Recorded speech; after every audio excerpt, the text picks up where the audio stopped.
Dr. Jamie Coates is lecturer in East Asian Studies at the University of Sheffield. Before he was in Sheffield, he worked at Waseda University, Osaka University, and Sophia University in Japan. Having completed a PhD in anthropology at the Australian National University, where his dissertation focused on an emergent Chinatown in central Tokyo. Now at Sheffield, in the School of East Asian Studies, Jamie manages the Chinese Studies undergraduate program as a degree tutor, as well as teaching across both the undergraduate and the graduate programs. Today, Jamie is going to be talking about work in a Sino-Japanese, oops, up on mute. You're okay. Okay, thank you. Has in a Sino-Japanese context, Dr. looking Jamie Coates at is lecturer in East Asian Studies at the University of Sheffield. Oops, Before he was in Sheffield, he worked at Waseda University, Osaka. And that's YouTube kicking in, which we don't really want. Sorry about that. Today, he's speaking about his work in a Sino-Japanese context, looking at migration and social identity. And I hope some of you have had the chance to watch the video that we've shared previously through the website, but the link will stay there in case you want to follow it up. But the title today, being a young migrant in Japan, Anthropological Perspectives, will follow up on that work. And I'm going to hand straight over to Jamie and ask him to give a presentation. You can let us know any questions that come up as he's talking through the Q&A box. And once we get to the end of the session, if you want to raise your hand, then we'll facilitate you speaking and giving your questions in person. But over to you, Jamie, and thanks very much indeed for joining us today. Thank you so much, Heidi. And I'd really like to thank the Japan Society for trying to push ahead with this very difficult format. I think we're all learning a lot doing this. In fact, you're all learning about my home office / living / whatever, where I like to watch TV. But today, I'm mostly going to talk about some reflections and contextualizing my film Tokyo Pengyou, which I hope most of you have had an opportunity to watch.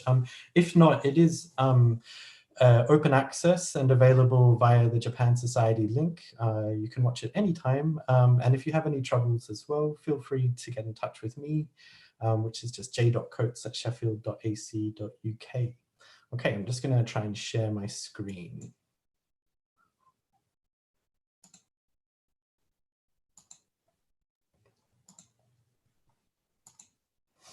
Okay, great. So I titled this Being a Young Migrant in Japan, Anthropological Perspectives, but it's really going to be a bit of a journey through the rapid changes that we're seeing within the migration context in Japan, and why my approach is perhaps a little bit different, and sort of use that to contextualize why I made the film that I made, which can be challenging for some people, but I hope enjoyable, and at least after this talk, it might make a little bit more sense as to why I focused on it this way. I thought it was also important to kind of have a little bit of a contextualization of why I do the research that I do in light of the current situation. So I know that everybody is probably really tired of hearing about COVID-19, and I promise that most of this will be a break away from that. But one of the things that has been really fascinating as a Japanese studies scholar is watching the various kinds of commentaries that have come out around Japan's experience of COVID-19. And this really intersects with the question of migration in quite an interesting way, because there's been various kinds of public commentaries about how Japan's kind of collectivist culture and cultural homogeneity has been part of the reason why its early experience of COVID-19 was perhaps different to some other places, because people were more cooperative, they didn't engage with each other in ways that might speed the transmission of COVID-19, etc. But what I wanted to say is that it's kind of interesting to think about these things in light of recent developments around migration, and what me and my colleagues in Japanese migration studies have been working towards combating for quite a long time, well before I even started any of my research. At the same time, however, there's been another series of critiques of Japan about the sort of opposite side of this particular. Oh, I've already got a question. Hi, Katrina. Did you want to ask something? Or did you just accidentally spread that? No? Okay. Yeah.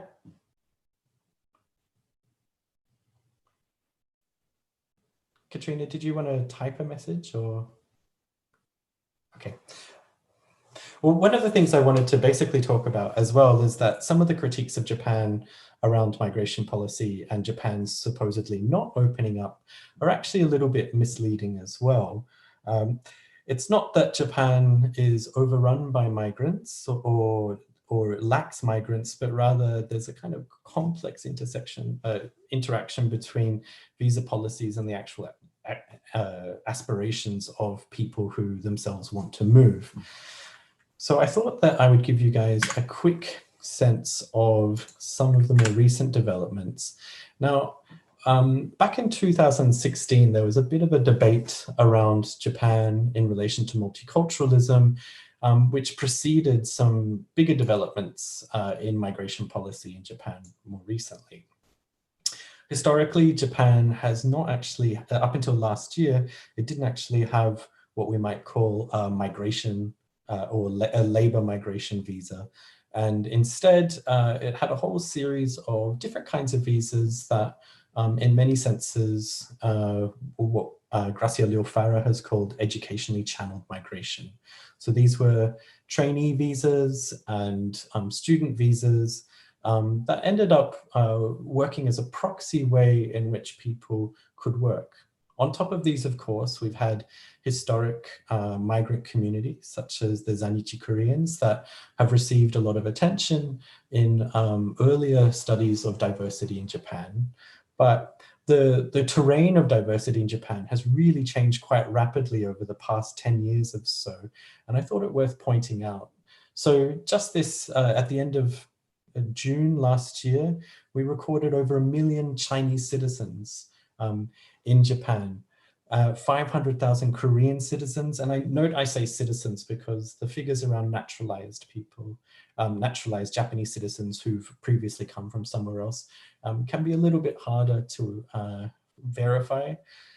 There's actually over 300,000 Vietnamese people, and this has been one of the fastest growing groups, 300,000 Filipinos and 200,000 Brazilians.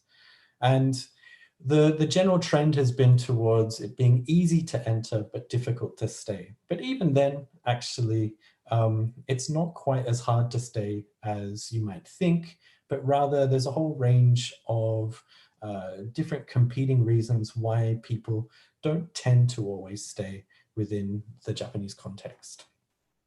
So we've got student migration, trainee visas, and this new labor migration scheme since 2019, which has seen a dramatic rise in particularly people from Vietnam. Now, as Gracia Leofara has recently argued, Japan is already an immigrant country. It may not have the kinds of figures that we recognize in terms of the proportion of the population in places such as the UK, but nonetheless, it actually does have a vibrant form of diversity, particularly within major urban centers. And this is one of the things that I always like to point out, that while on a national level, Japan usually just teeters underneath 2% of the population being non-Japanese residents. But when you actually start to look at the specific regions within places like Tokyo, you end up with a much more proximate form of diversity. So in particular, Shinjuku and Toshima Ward, as well as Edogawa, have actually seen fairly vibrant migrant communities in those areas, particularly in terms, in comparable terms to national averages in the UK. So for example, Shinjuku, last time I checked, about 13% of Shinjuku Ward actually have non-Japanese heritage, which is actually the same average as the whole of the UK. So, you know, we consider the UK to be very much a multicultural society, but even though the national scale of diversity in Japan may be lower, or the averages may be lower. Within particular pockets of urban centers and on the urban scale, you can actually see a lot of really interesting diversity. So what I've ended up coming to focus on, and I call them Sino-Japanese mobilities, is the ways in which different kinds of flows and movements between China and Japan shape the experiences. I'm mostly focused on young Chinese people, but shape the experiences of the Sino-Japanese context from an everyday perspective. And I'm interested in this for a variety of reasons that I'll get to. But one of the things I wanted to point out is that, like I mentioned previously, there's a very, very large Chinese population in Japan now, and it's grown very quickly. So the 1 million people we see today grew from roughly around 45,000 Chinese citizens in 1985. That overtook the Zainichi Korean population around 2006. And one of the things that's really compelling about this group is that about 60% of them are under 45. So in terms of the population in Japan more broadly, they're actually quite young. But one of the things that I think is also important to point out is that when you're actually looking at diversity in Japan from this perspective of the street, it's not always just about facts and figures, but rather there are other kinds of people traveling there. So tourism, of course, is a really huge part of the diversity of urban experiences in Japan, commodities, traveling back and forth, and of course, media. And so I'm very much interested in the intersection between these different phenomena in how it shapes young Chinese experiences of Japan. And one of the interesting things as a side note I've found is that actually tourism visas and tourist experiences intermingle very much with the migrant experience, meaning that determining the differences between a migrant or a tourist on kind of everyday context can be much trickier than you might think. But I became interested in this as well because originally I was curious about attitudes towards Japan amongst young Chinese people, and I wanted to study it anthropologically. But to put it in context, up until very recently, Japan and China have had some of the worst attitudes in various kinds of global attitudes research projects about each other. Although I should note that some of the Genron NPO statistics show that actually attitudes towards Japan and China are improving, although attitudes towards China in Japan are somewhat more plateaued. But the way in which I decided to try and look at this from a anthropological perspective was I became very much interested in one particular pocket of urban diversity in Japan, an area that some of you are probably quite familiar with called Ikebukuro. So back in 2008, a group of Chinese business owners, a very small group, 3 people actually, got together and decided to propose that Ikebukuro, the northwestern part of Ikebukuro Station, become redubbed Tokyo Chinatown. Kind of excited or inspired by the success of Yokohama Chinatown, they wanted to gain some recognition for the fairly large congregation of Chinese-owned businesses in that area. So in Ikebukuro, there's about 200 to 300 Chinese-owned businesses in the western side of the station. It started to spread out a little bit onto the east.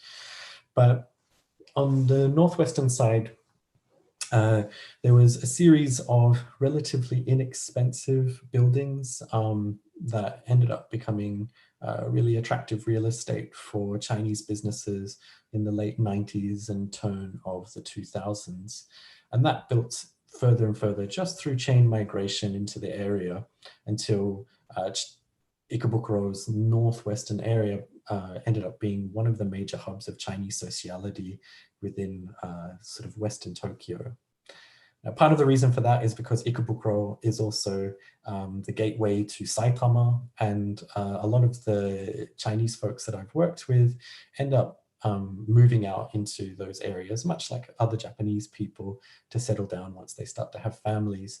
So it became a real kind of channel for people into the center of the city. Now in 2008, when they originally put together this Chinatown proposal, there were discussions with the Shotengai committees and the local Toshimaku government, but in the end, it was rejected on the grounds that, you know, perhaps it was a little bit too early. And that's where my fieldwork started. When I ended up interviewing local Chinese residents and business owners in Ikebukuro about the case, though, I discovered something kind of interesting. They weren't very interested in the Chinatown proposal, and in many senses, they were quite resistant to the idea of that area being called Chukagai, or a Chinatown.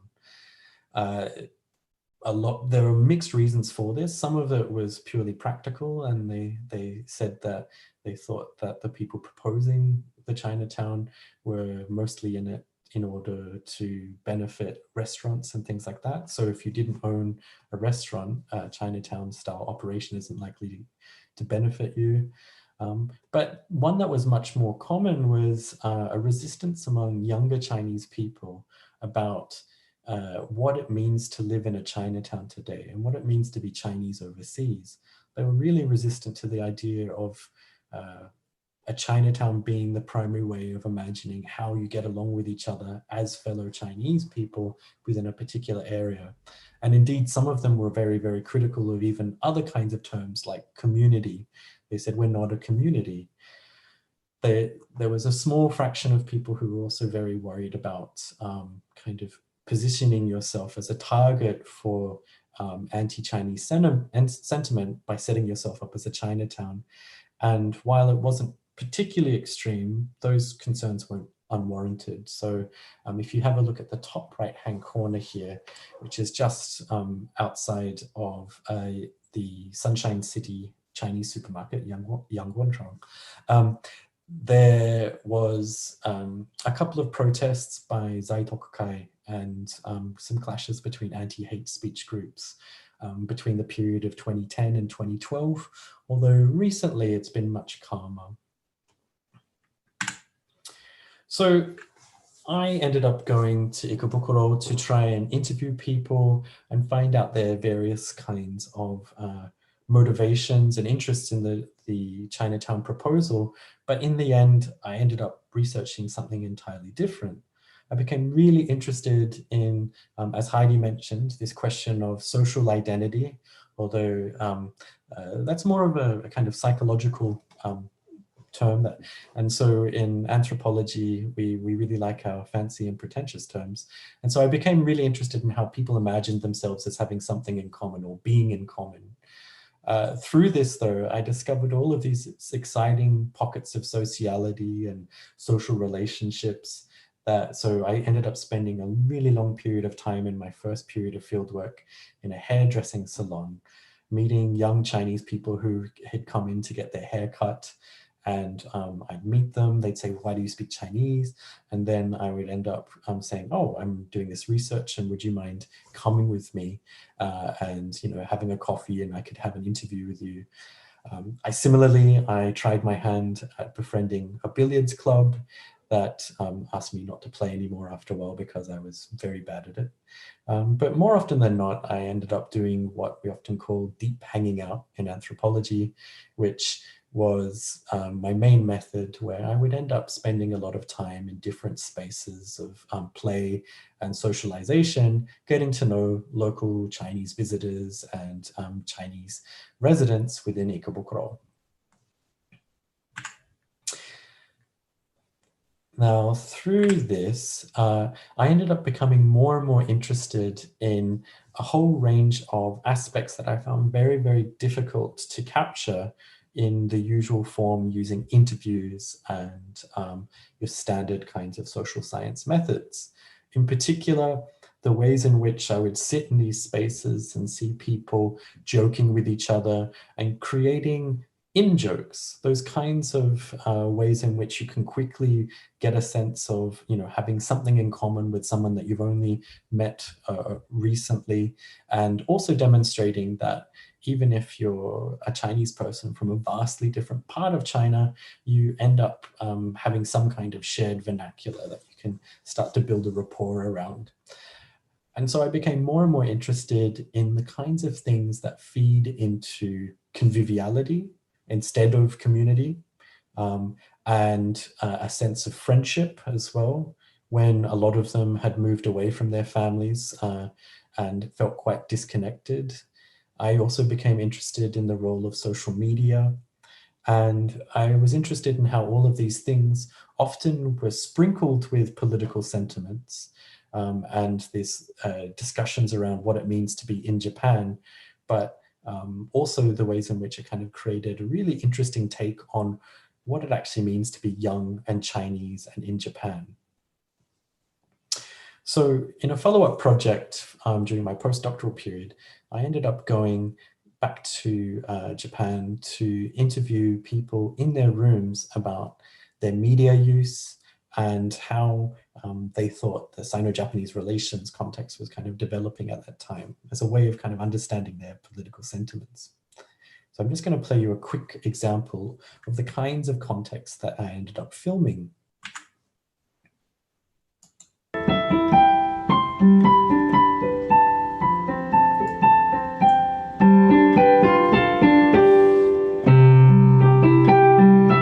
想要来日本的有这个想法吧，应该是我在那个 University 的时候，那个时候我会听很多的那个 Japanese music 他们有很多的那个漫画 comic 那个里面的音乐有的时候做的就会很好，然后就听了很多，然后看了很多，然后那个时候就觉得而且做了很多的了解就觉得日本的音乐做的应该是相当不错，所以他会那在这个亚洲来说应该是这个 top level。每个国家如果在那个政治上面有对立面的那个两个国家，其实我觉得应该都是这样。你像如果在中国的话也是一样，他们不会去在 news 里面，他不会出现那种日本比较好的这一面，都会说日本的哪一面比较不好，都会出现在中国的这个 news 里面。相反，在日本可能也会是一样，他们可能不会说中国现在有多好多好，只是说那个就是那个新闻里面经常会说有一下中国人23歳，然后怎么样，就是说对，就经常就会出现这种的，反正大概就是很多人可能会觉得不舒服，对。那你在这边住的人，当他们熟悉了日本的环境，熟悉了日本的一些秩序，熟悉了日本的一些想法，可能他们的思想会改变一些，然后会通过他们的一些渠道，通过他们的语言告诉他们的朋友，告诉他们的父母其实不是我们想的这样。我觉得还是有关系的，会让在中国的人稍微多的一点去了解这边。So this short video kind of encapsulates my research method at the time, which was interviewing people in their rooms and talking about their media consumption experiences, and revealing that there's this really interesting tension between desires to be cosmopolitan, reflecting upon they were actually quite political in terms of thinking about the relationship between China and Japan and what it means to be Chinese in Japan. But at the same time, they were often trying to think about other ways of thinking beyond Chineseness, things about being musicians and about trying to demonstrate themselves, perhaps because of the research context where they were invited to talk about these things with me, as something more than their status as a young Chinese migrant. And so, I mean, Herbie Lai and several other researchers on the kind of attitudes around nationalism amongst young Chinese people suggests that the young Chinese people who are moving to Japan end up developing reflexive attitudes that go beyond ideas of the nation state and also ethnic identity, and they start to try and explore other ways of imagining what it means to be a person in the world. So what does this mean for how we understand experiences around what it means to be young and a migrant in Japan? Well, in many senses, the project of going to Japan is often decided by parents, to be honest. That was a very common theme. But once they actually got there, there were a whole range of really different aspirations and projects that people engaged in that, of course, spoke through the idea of being Chinese and still often congregated with a lot of and intersected with a lot of Chinese networks. But my goal has become to try and tease out what that actually means, rather than trying to use terms like identity all the time. I've been trying to think of other ways in which we could explore what it means for these young people to meet each other and share their experiences with each other in various ways. And that is actually what the goal of my film was. During the process of collecting these slightly more structured interviews with people about their media consumption, I met, as those of you who've already seen the film, a really fascinating character who was very, very keen to take me through his life and introduce me to different people. He had a lot of ambitions, and he was very proud to talk about and communicate aspects of his Chinese cultural heritage, but he wanted to frame it in a much more kind of cosmopolitan light. Now, obviously, for those of you who've seen it, he's a very particular character, and I would never assume that he was representative. But to be honest, I've never actually interviewed anyone who was particularly representative of the major themes that you try to extract out of the kind of social science method of kind of generating themes from the data that you collect. And so I became really fascinated by the idea of filmmaking as a research methodology that allows you to engage in the particularity of a joke, the particularity of these convivial moments, and the particularity of the characters that you might meet along the way. And that's been my trajectory, going from this much more kind of broad sociological perspective to one that's really focused on how learning about young Chinese people in Japan isn't necessarily about answering questions about migration, but rather it's about answering kind of interesting philosophical questions about how we find our place in the world. So for those of you who've been able to see the film, you'll probably have lots of very technical questions, but basically what ended up happening was I followed one particular character and the people who met him for a period of about 12 months. And without any spoilers, over that period, he faced quite a few challenges, which I thought really nicely highlighted some of the different aspects of what it meant to be young and Chinese in Japan. Now, of course, he's a man, and obviously due to my own gender and also my physicality, I ended up doing probably about 60% of my research with young Chinese men. And the women that I worked with tended not to want to be have their image distributed so much. And so the film that you've been able to see today is actually an edited down version of something that originally featured a couple more people who were still a little bit filmed, but after working with them to work on what kinds of edits would be appropriate, I decided to take a few things out. Obviously, there's also some really sexually explicit content, and that's something that kind of rose out of this discussion of what are the kinds of things that attract young Chinese men to Japan, and what kinds of preconceptions and perhaps stereotypes they might have about Japan, but also how they go about exploring what that might mean and how it might confirm or challenge some of those preconceptions.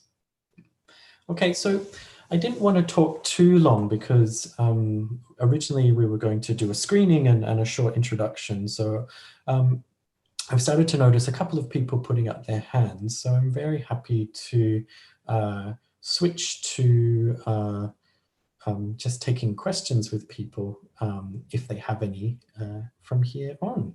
Thank you very much. So thank you very much, Jamie. If you do raise your hand, then we have ways to allow you to talk. In the meantime, we have one question in the chat, Jamie, from Ian Hepburn from Scotland, who's asking what the relative numbers are for UK and US nationals living in Japan. Yeah, okay. Yeah, so if I could actually, I ended up downloading the spreadsheets from the Ministry of Justice just this morning, just to double check. So there's currently 1,019,000 Chinese residents living in Japan at the moment. And that's actually quite a rapid rise. So only in 2017, we saw only about 720,000. So, you know, that's a really big increase. And the reasons for it are a little bit hard to track at the moment. But what I would say is that they aren't necessarily connected to the new labor migration scheme.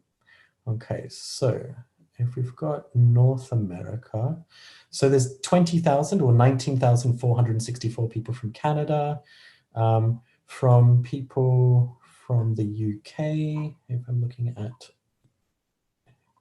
where's Europe on this?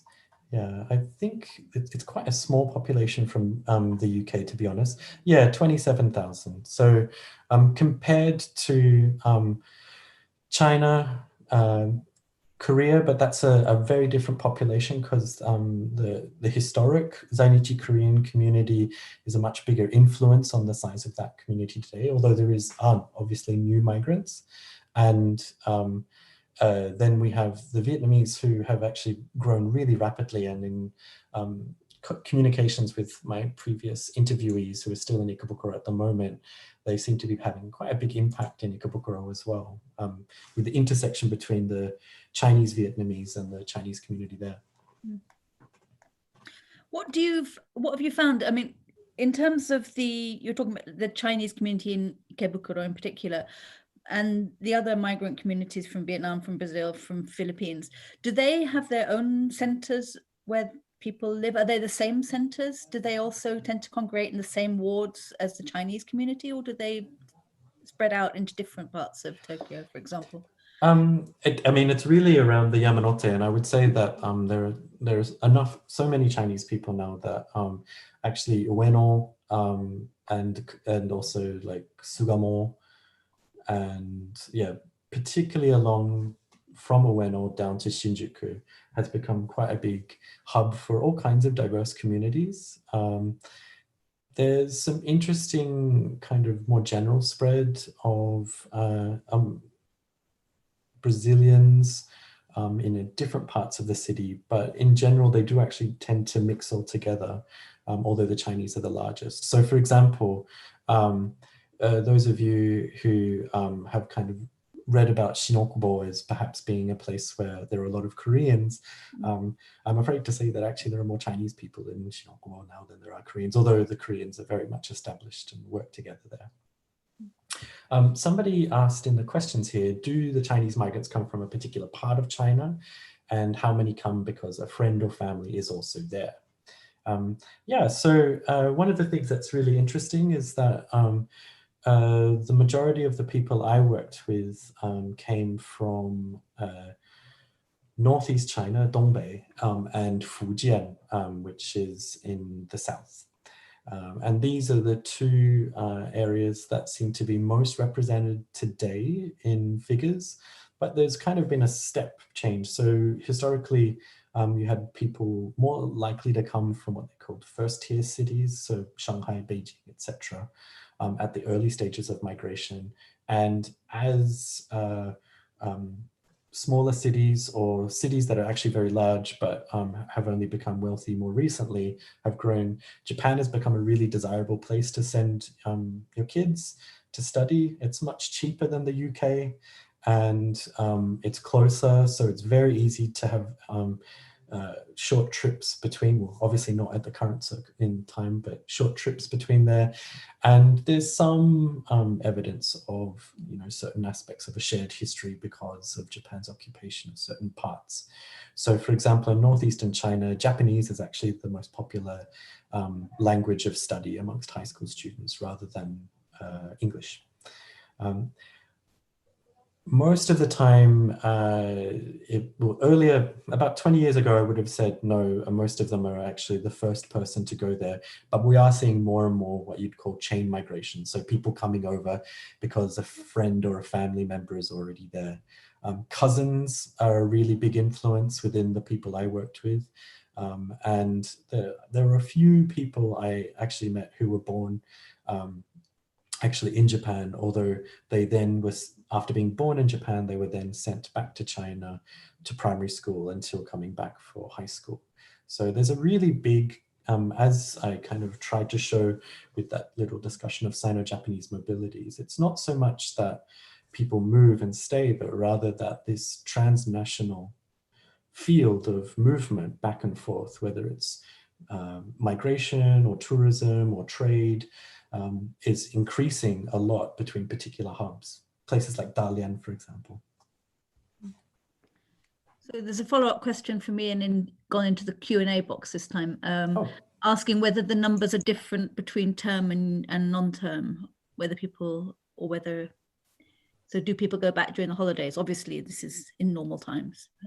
It would be kind of hard for me to tell that because I was using an ethnographic method. So in terms of the people I actually work with, it varies. A lot of people do go back for very short visits, like anywhere else. They might go back for a couple of days. And because China is so close to Japan, you can literally go for a day if you can afford it, because it's only 2.5 hours, for example, to certain parts of China flight.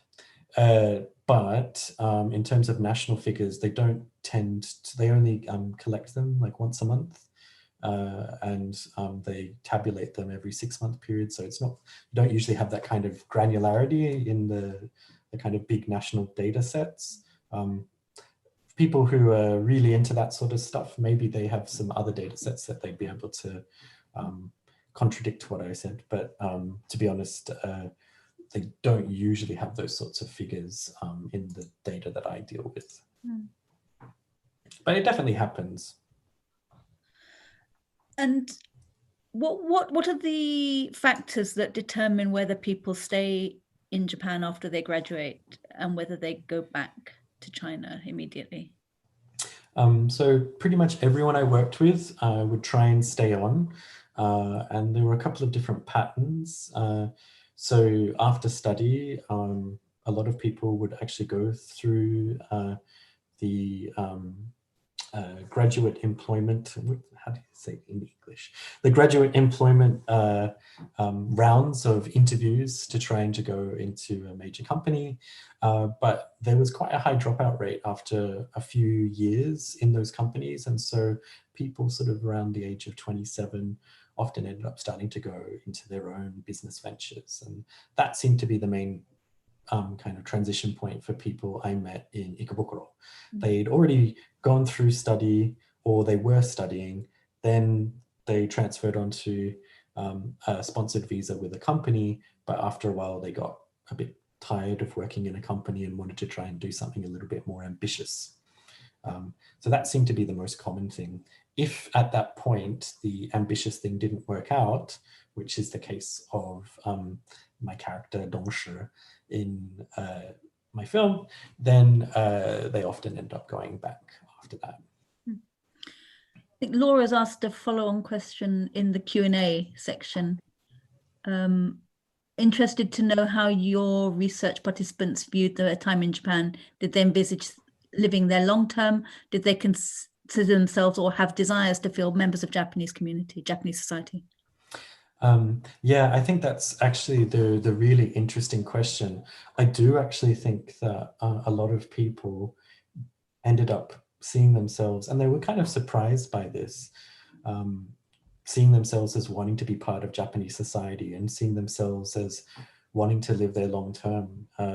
Even Dongshi in the film, who does end up going back to his hometown immediately after the film, actually still spoke to me about how, in some senses, he could imagine himself as living there a long time. And he once talked to me, for example, about how he'd really love to be an edoko, and you know, he would be the most edoko of edokos. And so there is a desire for that. And what I became kind of interested in with the film is like what mechanisms, what things actually make people feel like that. My original fieldwork was from 2009 to 2011. Strangely enough, my funding ran out about 5 days before 3/11 occurred. And so I'd actually returned to Australia just after that period. And one of the things that was really fascinating was how much that particular event catalyzed for a whole group of people who I worked with in Ikebukuro that Japan was actually their home. So before that, it was really interesting because before that I'd been interviewing them and they were like, oh, I don't know. But then after this thing happening, a lot of them started to feel like, well, this is actually the point. You have to choose. Do you decide to stay or do you decide to go? And there are a whole series of little points like that. Most of the people I knew would transition onto permanent residency visas, for example. And that was another point. But permanent residency visas would often mean that they end up traveling back and forth between China and Japan more. So this question of where is somebody a resident and how do they move actually becomes really complicated, because the people who are more permanent in Japan and envision Japan as their home are also often the people who travel back and forth between Japan and China more often, because they have the visas and the various kinds of documentation that allow them to do that. So the legal status. So yeah, it's a kind of interesting one, but a lot of them do feel like, particularly if you can find your place within somewhere like Ikebukuro, which has always been somewhere that with kind of people on the outside, that there's a lot that people do identify as being a new kind of Japanese society. But part of that also means that they don't want to be a Chinatown. That's kind of interesting. And there's a question, was there any intermarriage between the Chinese community and the Japanese? And I suppose linked to that is, you know, to what extent in the video that we watched, people were all hanging out in fairly much a Chinese kind of ghetto or group. But how far do people like Dongshi have Japanese friends that he hung out with as well as Chinese? Dongshi actually did have quite a lot of Japanese friends, although in the business ventures that he was following in that year, he was trying to kind of build something off interactions with the Chinese community in the area. So he was doing a lot more socializing with them. But yeah, there are actually a lot of intermarriages between Chinese folks and Japanese folks. It tends to be fairly gendered, with a lot of Chinese women marrying Japanese men rather than the other way around. But they were common. It wasn't really the focus of my research at that time. So I don't have any kind of representative data on it, but yeah. So I think you've got some more questions in the chat now. So we've got, do Chinese might come from a particular part? Yes. What was the reaction of people in the film when they watched themselves? That was really good. Okay, so if you remember, I mentioned that I did a couple of different edits before releasing it publicly, and that was because of the people that I was working with. So originally, I'd made a film that was about 127 minutes long, 120, yeah, one of the women that you see in the closing rolling credits was a much more prominent figure in it, but she really didn't actually like the way that she came across in the film. And so we ended up deciding to kind of cut her out for consideration, basically, of how she felt about it. She kept saying, no, it's fine, but I could kind of tell that she wasn't very happy with it. On the other hand, the two main characters and the kind of, we screened it actually within the bar and things like that. They actually quite liked it, and they kept talking about how nostalgic they were, even though it was only like about 6 months, like I edited it about 6 months after collecting the footage, and it took a while to work through it, another 6 months. So, but even just a year ago, they were like, oh, that's quite nostalgic. And a lot of them, yeah, referred to it during various kinds of events, like celebrating the anniversary of the bar, Churando, that I did a lot of the filming in. Yeah. Okay, immigration can be seen to drive new entrepreneurial business. Did you see any examples of this from the Chinese migrants? Yes, absolutely. In the northwest of Ikebukuro, there were so many different kinds of really, really vibrant and interesting businesses, from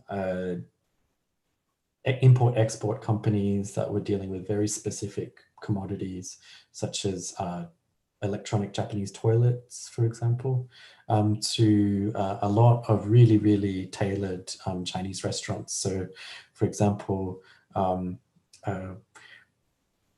know that some people who grew up during the Cultural Revolution or who have a memory of it aren't very fond of this particular restaurant, but there's a place called the Easter's Rest, Dongfang Hong, which is a kind of Cultural Revolution nostalgia barbecue restaurant. So there's all kinds of really interesting stuff. So you can go there and they have like Mao Zedong slogans, and the staff all dress up in the People's Liberation Army outfits, the green outfits with the little hats. And yeah, so there's just so much vibrant economic activity. And when I've spoken to Japanese business owners in the area, the only kind of complaint sometimes they have is that they find it difficult to keep up with the kind of ambition of local Chinese business owners who have a good eye for the real estate in the area. So after the Lehman crisis crash, a lot of businesses within the kind of 4 or 5 year period after that ended up going bankrupt, particularly entertainment businesses. So Ikebukuro and things like that, which would be used as places to entertain people on the way into Saitama after business, etc. Obviously, as Japanese companies tightened their belts, became less appealing, and that was a kind of vacuum into which a lot of Chinese businesses developed. And finally, very thinks how those young Chinese people are the difference in terms of Japanese education and the Chinese one. You know, that's kind of interesting. They didn't really discuss this. They said that in many senses for their undergraduate degrees, it wasn't hugely different, but a lot of the people who I ended up working with were not your average Chinese student, to be honest. So many of them had either gone through something a bit more standard, like a business degree, and then worked in a company and then decided that actually they didn't want to do that. But then I ended up attracting a lot of young Chinese folks who had ambitions in music, art, and other kinds of creative industries. And for them, they really saw Japan as the kind of perfect model. Dongshu talks a little bit about this as the perfect model of how to not be artistic in some kind of European or North American fashion, but rather in a way that made sense to East Asians. And so they like to talk about the commonality rather than necessarily the difference there. But they said that there were lots of things that they'd only realized after being in an environment, for example, where they could have access to different kinds of news, etc. A couple of your interviewees were talking about what they would tell their children, and there's a question about whether you or any other anthropologists have done any work on Chinese raising children in Japan. Yes, there are, and oh my goodness, I feel really bad. I can't remember her name right now. She did her PhD at Oxford. She's been there for a little while, and there's been some really, really heart-wrenching and fantastic work done on early, like the children who were the product of intermarriages during the wartime period and who moved to Japan after diplomatic relations were re-established between China and Japan in the 1970s. So there's been a lot of stuff done around that. And yeah, I feel really bad. I can't remember her, but I can't remember her name right now. But yes, there has been some really good stuff done on that, but not nearly as much as on student migration and on historic Chinese communities. A lot of research done on historic Chinese communities, particularly in Japanese, but less so contemporary. So there's another question, a couple of other questions just come in. If you get government figures only in 6 monthly chunks, are these, so I don't understand. Are these numbers of less significance than in other non-Japanese countries?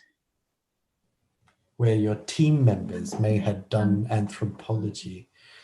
Okay, so I mean, I think one of the things I've been trying to emphasize in my research is actually that the line between migrant and student is actually much more tenuous than perhaps we once thought. And in fact, we really are just seeing the development of a transnational field. Both my data and Gracia Lil-Farah, who is much more on the kind of big sample side of things,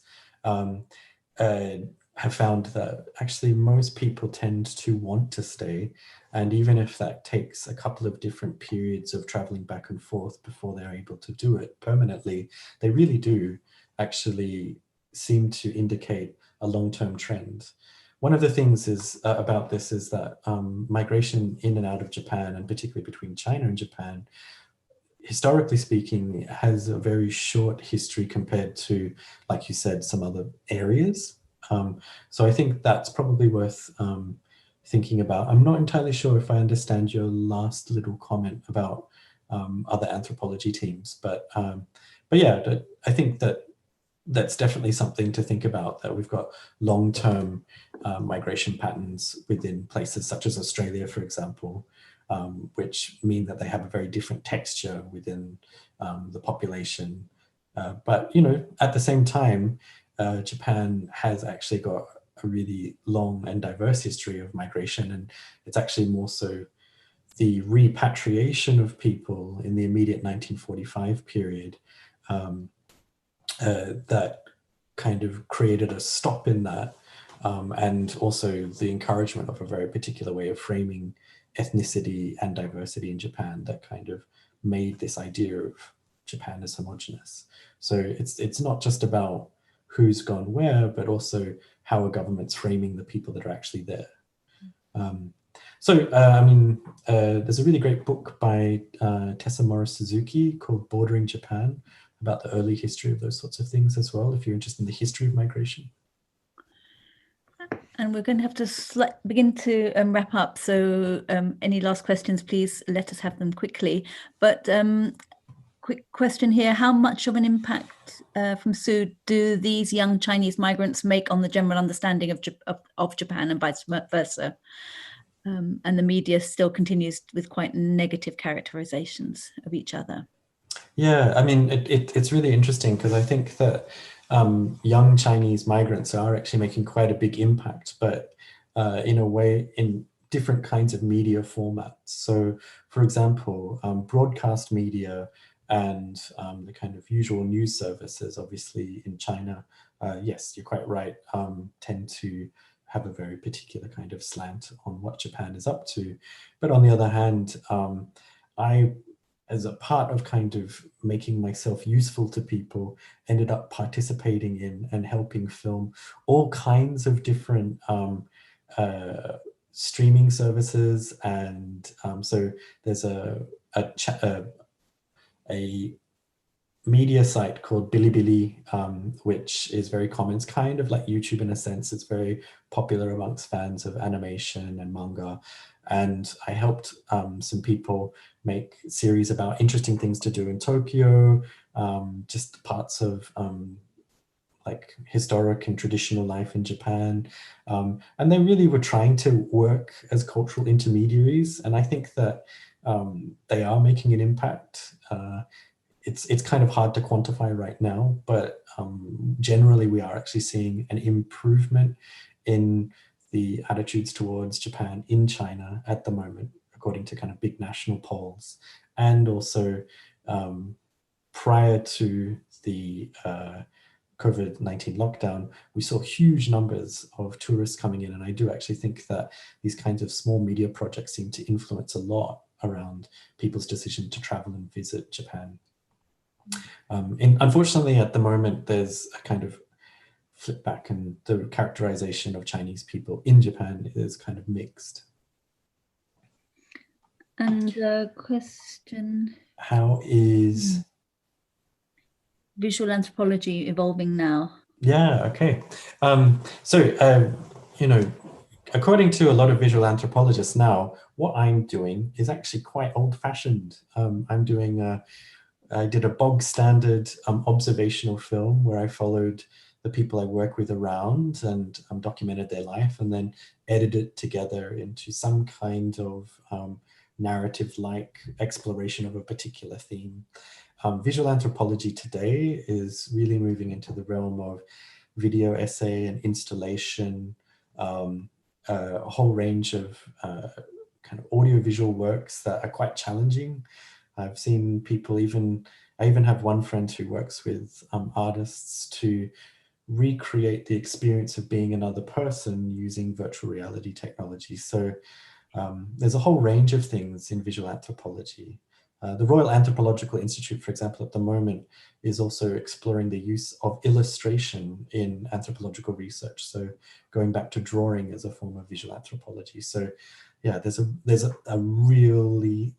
lot happening right now. And finally, Jamie, can I ask you what you know about what your protagonists are up to these days? Okay, so you'll be happy Where are they now? Yeah, so you would be happy to know that they're all doing very well. Dong Shi is helping manage music festivals in China, kind of with his father as well. So he's made some headway there in terms of their relationship. Huang Kai travels back and forth between Shanghai and Japan. He's currently in China due to everything going on. But prior to then, he's been making a bit of a name for himself as a lo-fi hip-hop artist, producing videos for all kinds of things. And some of the other people who perhaps you didn't pay quite as much attention to, but they're all living in Japan still right now. And they've become performance artists. One of them's opened up their own business. And one of them is actually doing some really interesting stuff with social media promotions of tourism. So yeah, they're doing really well. Excellent. Can you quickly just give the name again of the book you mentioned? Was it Bordering Japan? Yes, if I recall correctly, by Tessa Morris Suzuki. Morris Suzuki. Yeah.